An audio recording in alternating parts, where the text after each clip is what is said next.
Hello दोस्तों, इस video में आपको एक इम्पोर्टेंट गद्यांश को लेकर आए और यह जो गद्यांश हमारे आने वाले बोर्ड एग्जाम के लिए वेरी इम्पोर्टेंट गद्यांश है। और यह गद्यांश कई बार बोर्ड एग्जाम के पेपर में पूछा जा चुका है, इसीलिए इस गद्यांश को करना हमारे लिए बहुत जरूरी है। यह गद्यांश जो आपकी स्क्रीन पर नजर आ रहा है, इस वीडियो में जो है इसके से प्रसंग व्याख्या को हम करेंगे, यानी इस वीडियो में इस गद्यांश के प्रसंग और व्याख्या को करके दिखाएंगे। बहुत ही सरल तरीके से, आसान तरीके से करके दिखाएंगे, ठीक है। और इस गद्यांश को अगर आप पढ़ना चाहते हो तो वीडियो को पॉज करके इस गद्यांश को पढ़ भी सकते हो। अब हम इस गद्यांश के जो है प्रसंग को करेंगे सबसे पहले सरल तरीके से, आसान तरीके, जैसे कि प्रस्तुत गद्यांश हिंदी की पाठ्य पुस्तक आरोह भाग 2 में संकलित पहलवान की ढोलक से अवतरित है। यानी इसका मतलब यह है, यह जो गद्यांश है हिंदी की जो पाठ्य पुस्तक है आरोह भाग 2 जो 12th क्लास की बुक है, उसमें एक संकलित पाठ है जिसका नाम है पहलवान की ढोलक, और उसी से जो है यह अवतरित है, ठीक है, क्लियर है। इसके लेखक हिंदी साहित्य के महान कथाकार फणीश्वर नाथ रेणु हैं। यानी इसके जो लेखक जो है वह है हिंदी के साहित्य के महान कथाकार फणीश्वर नाथ रेणु है। इसके लेखक, इस पाठ के लेखक पहलवान की ढोलक के, ठीक है। उसके बाद नेक्स्ट है, यहाँ लेखक मलेरिया तथा हैजा से पीड़ित गांव की एक अमावस्या की रात का वर्णन करते हुए कहता है।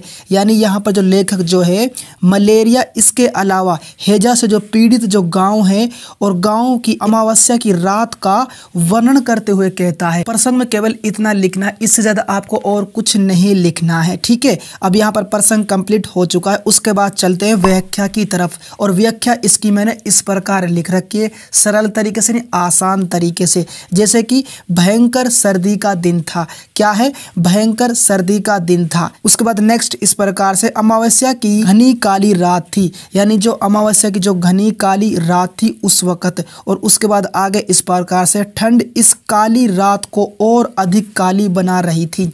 यानी जो ठंड जो पड़ रही थी इस काली रात को जो है और अधिक काली बना रही थी ठंड, ठीक है। उसके बाद नेक्स्ट है, पूरा गांव मलेरिया तथा हैजे से ग्रस्त था।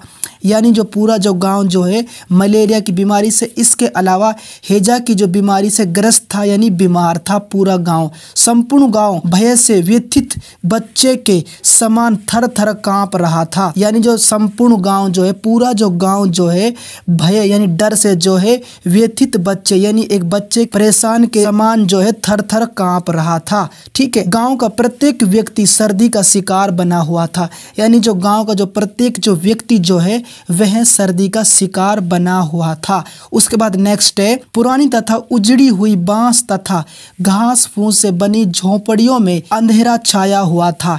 यानी जो गांव में जो है पुरानी तथा उजड़ी हुई बांस तथा घास फूस की जो झोपड़ियां जो थी उसमें अंधेरा छाया हुआ था इन झोपड़ियों में, ठीक है, क्लियर यहाँ तक। उसके बाद साथ ही मौन का राज्य भी उनमें मिला हुआ था।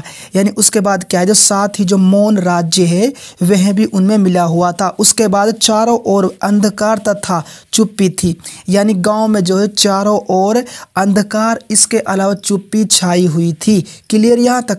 उसके बाद नेक्स्ट इस प्रकार से है, कहीं किसी प्रकार की हलचल सुनाई नहीं देती थी। यानी कहीं पर भी जो है पूरे गांव में जो है किसी प्रकार की हलचल सुनाई नहीं देती थी, ठीक है, क्लियर यहाँ तक। अब यहाँ पर जो है मैंने सरल तरीके से, आसान तरीके से इस गद्यांश की व्याख्या कंप्लीट कर दी है, ठीक है। इवन इसका जो प्रसंग भी मैंने इस वीडियो में क्लियर कर दिया है। कहने का मतलब यह है, इस गद्यांश का जो है इस वीडियो में मैंने से प्रसंग व्याख्या पूरी तरीके से, आसान तरीके से इस वीडियो में कवर कर दी है, से प्रसंग व्याख्या, ठीक है। किसी बात को दिक्कत हो, कोई परेशानी तो आप कमेंट्स कर सकते हैं, बट एक बात आपको नोट करना है, यह जो वीडियो जो मैंने बनाई है यह पार्ट 1 की वीडियो है और इसकी पार्ट 2 की वीडियो भी आएगी, उस वीडियो को भी आपको जरूर देख लेना है, ठीक है। वीडियो पसंद आए तो वीडियो को लाइक कर देना, चैनल को सब्सक्राइब कर देना है। जय हिंद।